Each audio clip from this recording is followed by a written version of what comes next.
berdasar undang-undang, yang undang-undang itu berdasar konstitusi, sehingga itu termasuk tugas konstitusional juga, yaitu dalam rangka pemajuan HAM, perlindungan dan pemajuan HAM, kemudian perlindungan untuk perempuan dan anak-anak yang juga terkait dengan HAM. Nah, ini kaitannya yang disampaikan hari ini tadi terkait dengan peristiwa Duren 3. Itu yang lebih dikenal sebagai kasus Sambo. Nah, ini laporan resminya disampaikan kepada pemerintah melalui saya.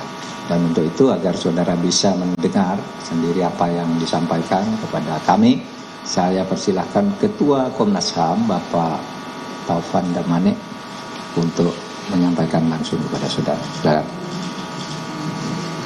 Terima kasih Pak Menko Polhukam yang saya hormati.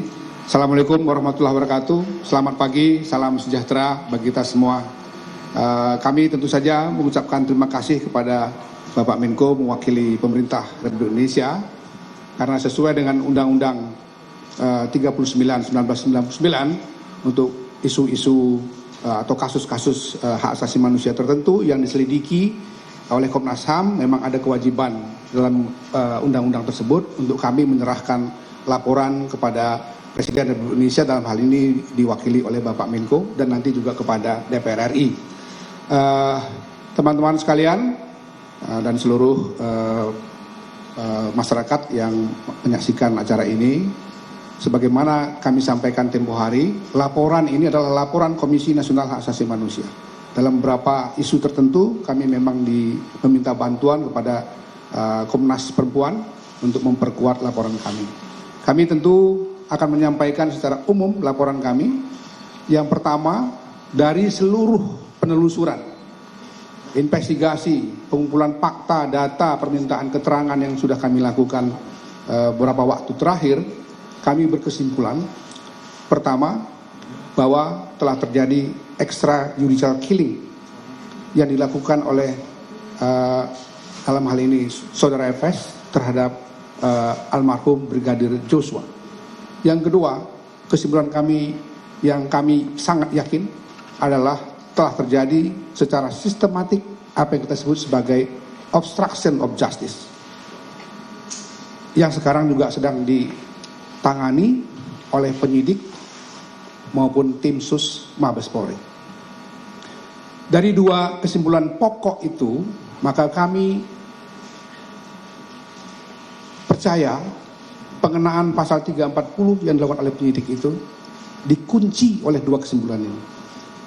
Artinya terduga yang sebentar lagi mungkin akan maju ke pengadilan, kami berharap melalui prinsip fair trial, majelis hakim bisa memberikan hukuman yang seberat-beratnya, itu yang setimpal kepada apa yang dilakukan sebagai satu tindak pidana. Itu kesimpulan kami. Selanjutnya, karena kami harus memberikan rekomendasi kepada pemerintah Republik Indonesia, kami menyampaikan ada 5 rekomendasi kami kepada Bapak Presiden atau pemerintah Republik Indonesia. Yang pertama, kami meminta untuk melakukan pengawasan atau audit kinerja dan kultur kerja di Kepolisian Republik Indonesia untuk memastikan tidak terjadinya penyiksaan, kekerasan atau pelanggaran hak asasi manusia lainnya. Kami sebutkan ini tidak semata-mata berangkat dari kasus Brigadir Joshua, tetapi juga dari data-data pengaduan atau kasus-kasus yang kami tangani selama ini, terutama dalam 5 tahun periode di bawah kepemimpinan kami.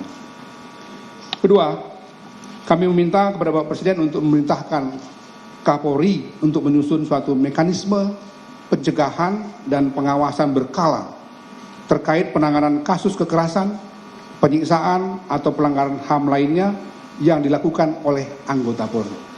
Seperti yang sekarang kita alami, anggota Polri-nya bahkan pejabat tingginya yang melakukan tindak kekerasan atau penyiksaan itu. Maka diperlukan menyusun suatu mekanisme pencegahan dan pengawasan berkala. Yang ketiga, melakukan pengawasan bersama dengan Komisi Nasional Hak Asasi Manusia terhadap berbagai kasus-kasus kekerasan, penyiksaan atau pelanggaran hak asasi manusia lainnya yang dilakukan oleh anggota Polri. Jadi perlu ada mekanisme yang bersama antara pihak polisi dengan Komnas HAM. Keempat, mempercepat proses pembentukan Direktorat Pelayanan Perempuan dan Anak di Polri. Dan yang terakhir, memastikan infrastruktur untuk pelaksanaan Undang-Undang Tindak Pidana Kekerasan Seksual, termasuk kesiapan kelembagaan dan ketersediaan peraturan pelaksanaannya. Kita tahu ini undang-undang baru yang diputuskan pada tahun ini masih membutuhkan kelengkapan infrastrukturnya. Karena itu kami berharap pemerintah Republik Indonesia memastikan penyiapan infrastruktur dan peraturan pelaksanaan dari Undang-Undang TPKS yang merupakan hasil perjuangan dari begitu banyak aktivis hak asasi manusia, terutama aktivis perempuan. Terima kasih sekali lagi kepada Bapak Menko Polhukam yang selama ini sudah bekerja sama dengan kami, berkoordinasi dengan sangat baik, sehingga kemudian kita bisa menyelesaikan tugas-tugas penyidikan pemantauan sebagaimana amanat Undang-Undang 39/1999. Assalamualaikum warahmatullahi wabarakatuh. Selamat siang, salam sejahtera bagi kita semua.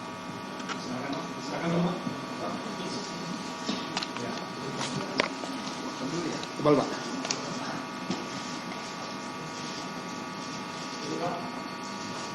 Oke. Bang, hadap sini, Pak. Terima kasih. Ada yang mau tanya? Cukup ya? Pak, mau nanya dong, Pak. Ini. Tanya apa? Kasih. Silakan. Kamu itu. Bos katanya, Pak.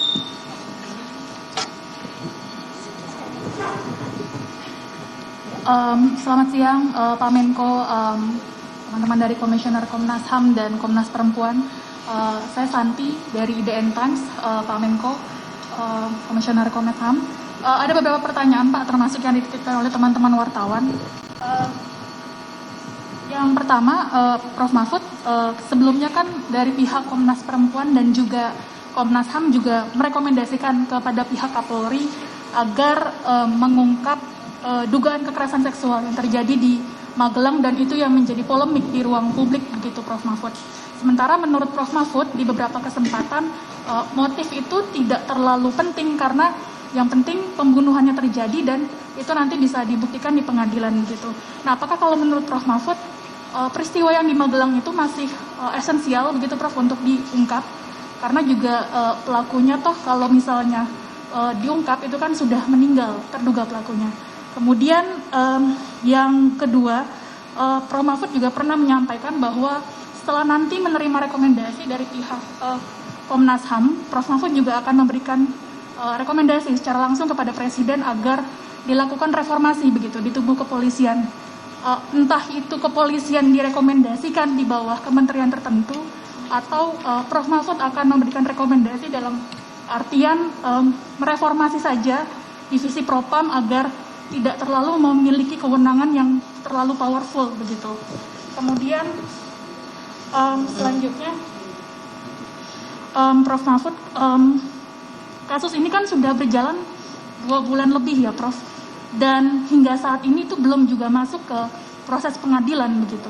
Berkasnya itu selalu bolak-balik dari pihak Kejaksaan Agung ke pihak kepolisian. Salah satu alasannya karena dianggap anatomi kasusnya itu tidak jelas. Apakah menurut Prof. Mahfud pengusutan kasusnya itu semakin melambat begitu menjelang prosesnya ini mau masuk ke pengadilan? Lalu Cukup ya, malah lupa nanti saya. Pak, sekalian dong. Ntar dulu, nanti lupa. Satu, saudara, ini laporan Komnas HAM dan Komnas Perempuan tercakup di dalamnya. Ini adalah hasil laporan yang tidak pro justisia. Oleh sebab itu, ini kita sampaikan aja biar polisi yang mendalami, gitu ya.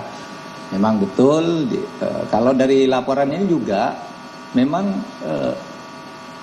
sudah jelas tuh perencanaan pembunuhan pasal 340 dan 38, sehingga kalau Sambo itu tidak bisa mengelak. Nah, soal motif itu tidak harus ada, tapi boleh ada juga. Kadang-kadang kan hakim ingin tahu juga, karena kan motif itu apakah pelakunya ini orang sehat atau orang gila kan gitu.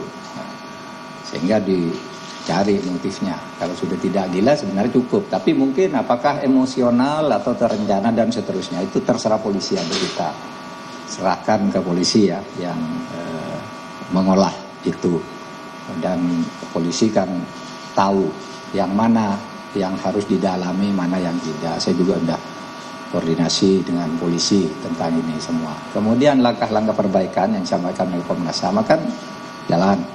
Ya, saya sudah koordinasi dengan Kapolri, dan Kapolri juga sudah melakukan langkah-langkah awal untuk menghentikan segala sesuatu yang tidak tepat, tidak boleh terjadi di Polri. Kemudian nanti itu akan dilembagakan. Pencegahan itu nanti akan dibuat di dalam sebuah mekanisme yang normal di dalam peraturan-peraturan dan kebijakan Polri. Sekarang dihentikan sudah gitu. Dalam banyak kasus yang disebut itu sudah mulai dihentikan. Dan saya kira kita harus optimis juga, harus punya prasangka baik ya, bahwa Polri itu sebenarnya kalau mau jujur kan sudah on the track ya ini kasus ini. Mulai dulu Sambo sampai sebulan mengelak, mengecoh, tapi aspirasi masyarakat menghendaki lain karena punya bukti-bukti dan logika lain, lalu Kapolri terima itu semua. Diotopsi ulang, oke. Mau dipisah, dikosongkan dari orang-orang divisi Propam, Duren 3, oke. Lalu kemudian pengakuan Barada muncul, kemudian mentersangkakan Sambo dan kawan-kawan yang kalau tidak salah jumlahnya sekarang sudah ada 12 ya. Yang pelakunya itu ada 5, yang obstruction of justice-nya ada 7 yang pidana. Belum lagi yang dipecat karena etik atau di demosi dan ditunda kenaikan pangkat kan banyak. Saya kira ini sudah langkah yang tepat dan itu yang diharapkan masyarakat. Kalau berharap lebih dari itu langsung menghukum orang sekarang tidak bisa. Hukum itu ada due process of law namanya.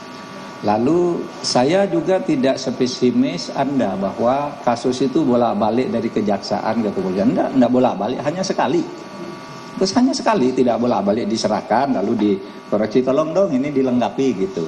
Saya sudah koordinasi juga dengan kejaksaan. Apa bolak-balik? Enggak Pak, katanya. Semuanya sudah ini gitu, enggak ada bolak-balik. Biasalah dikembalikan. Memang dalam kasus lain banyak yang bolak-balik. Kalau ini kan terang benderang karena sudah ada yang bekerja, ya polisi, ya Komnas HAM, ya Komnas Perempuan, ya Kompolnas, ya masyarakat, semua agak susah untuk bolak-balik gitu. Kalau bolak-balik akan ketahuan di mana ini masalahnya kan begitu. Gitu ya. Ada lagi tadi? Pak. Lagi ya. Pak. Ya. Pak mau tes. Mau nanya untuk Komnas HAM, Pak, apa betul Pak Komnas HAM menduga ada indikasi kalau Ibu PC ini ikut menembak Brigadir J? Lalu untuk Pak Mahfud, mau nanya yang lain Pak. Pak, ini kan sedang ramai juga ada hacker Jorka Pak ya, yang diduga melakukan peretasan atau doxing ke pejabat pemerintahan atau negara gitu. Ini si hacker ini bakal diburu atau gimana nih Pak ya? Dan diduga hacker ini orang Indonesia atau orang luar ya? Terima kasih. Saya kira kalau Anda menonton dengan baik, ya, saya katakan wawancara Rossi dengan saya, Anda harus memahami logical of thinking. Kenapa saya memunculkan pandangan seperti itu? Jadi bukan dikutip saja begitu, tapi memahami logical of thinkingnya. Bahwa saya yang paling pokok adalah menginginkan penyidik memastikan, terutama peristiwa penembakan itu, siapa sesungguhnya yang melakukan penembakan. Dan saya kira penyidik sedang bekerja dengan sangat luar biasa untuk memastikan itu. Saya kira itu jawaban dari saya. Ya soal bocornya data data negara lah. Itu nanti masih akan saya pastikan bahwa itu memang terjadi. Saya sudah dapat laporannya dari BSSN, kemudian dari analisis deputi 7 saya, terjadi di sini. Tetapi itu bisa juga sebenarnya bukan data yang sebetulnya rahasia, yang bisa diambil dari mana-mana, cuma kebetulan sama gitu. Nah, oleh sebab itu nanti masih akan didalami. Pemerintah masih akan merapat tentang ini. Jadi belum ada yang membahayakan dari isu-isu yang muncul itu kan, itu yang sudah ada di koran tiap hari. Wah ini ingin jadi presiden, ini begini, ini gini. Kan cuma itu aja. Nggak ada yang rahasia negara itu kalau saya baca dari yang beredar itu. Sehingga itu bisa saja kebetulan sama dan kebetulan bukan rahasia juga, barangkali cuma dokumen biasa dan terbuka itu. Tetapi itu memang terjadi. Ya, misalnya di Dukcapil ada, di macam-macam lah di beberapa tempat. Gitu aja ya. Oke. Cukup. Makasih Pak. Makasih. Pak, makasih banyak.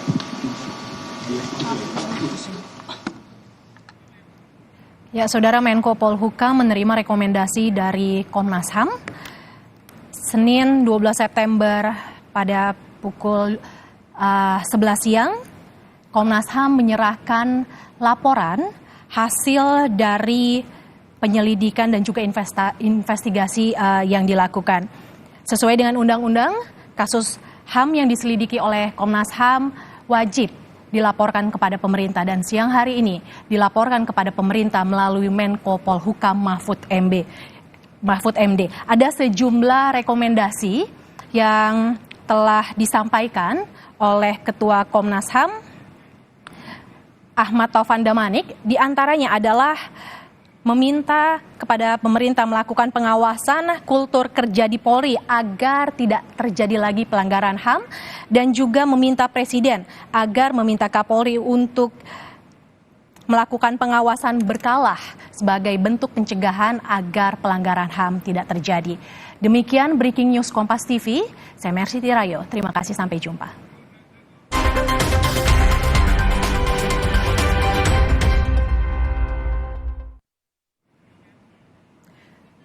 Saudara, usai jeda, Kompas Siang masih akan kembali dengan informasi surat pernyataan yang wajib ditandatangani di atas materai oleh wali santri Pondok Modern